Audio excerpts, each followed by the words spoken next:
Lorsqu'on fait des interventions en sauvetage sur cordage, le premier enjeu qu'on va avoir lorsqu'on va arriver sur place, ça va être notre environnement. Un des facteurs qui va faire varier notre environnement, en fait, ça va être l'angle de terrain à lequel on va faire face. Donc, tout dépendant de l'angle de terrain qu'on va avoir à notre arrivée lors de notre size-up, ça va dicter la façon dont on va intervenir, tout dépendant si c'est un angle faible ou élevé. Les équipements vont être différents, puis le personnel mobilisé sur place va être différent. Pour faire la différence, dans le fond, entre les deux au niveau opérationnel et au niveau technicien, le niveau opérationnel, en fait, c'est toute intervention où ce que ça va être les sauveteurs qui vont supporter la charge. Donc, la charge elle va être supportée principalement par les sauveteurs et non par le système de cordage. Tandis que lorsqu'on va parler d'un sauvetage à angle élevé de niveau technicien, mais ça va être le système de cordage qui va supporter notre charge, autant notre sauveteur que nos techniciens. Donc, ils vont être suspendus presque à 100% dans les airs. Donc, c'est la différence à faire entre les deux.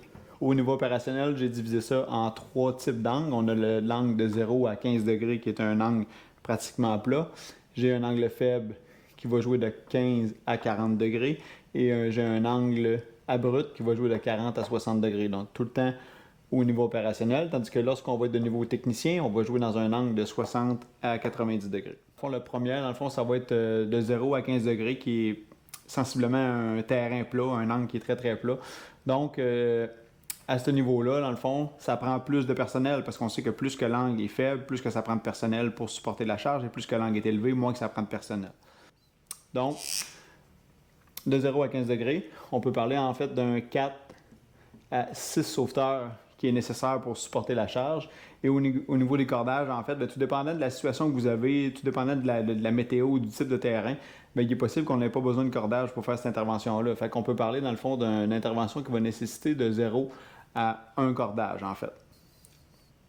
Pour ce qui est du sauvetage à angle faible, qu'on va appeler de 15 à 40 degrés, on va diminuer un petit peu le nombre de sauveteurs, tout dépendant de l'intervention que vous avez à faire. Donc, on va parler à ce moment-là peut-être d'un 3 à 4 sauveteurs nécessaires pour réaliser votre intervention. Et au niveau des cordages, là, étant donné qu'on augmente l'angle un petit peu, mais c'est sûr qu'on va augmenter les cordages parce que là, on veut se créer une redondance. Plus qu'on va augmenter l'angle, plus qu'il y a un risque potentiel de chute, qu'on va augmenter au niveau des cordages. Fait qu'on va parler de 1 à 2 cordages de nécessaire pour faire un sauvetage à angle faible. De 40 à 60 degrés, on peut parler d'un sauvetage à angle abrupt. On commence à avoir un angle un petit peu plus prononcé. On reste toujours, par contre, dans l'opérationnel. Donc, on va parler, en fait, de 40 à 60 degrés. On peut parler d'un 2 à 3 sauveteurs de nécessaire pour réaliser notre sauvetage. Et au niveau des cordes, à ce moment-là, on commence à être dans du 2 cordes. On veut créer une redondance à ce niveau-là. Donc, la coupure se fait ici au niveau des cordages, au niveau de l'angle.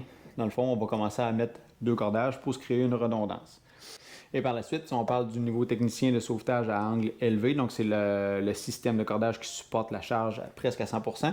Donc on va parler maximum d'un sauveteur dans les airs plus la victime. Et puis à ce moment-là, au niveau des cordes, oui, on est toujours dans le 2 cordes pour avoir une redondance complète. Donc, ça fait un peu le topo pour démêler un peu le niveau opération du niveau technicien avec le nombre de sauveteurs nécessaires et le nombre de cordages qui est nécessaire pour réaliser nos interventions autant à angle faible, abrupt et à angle élevé.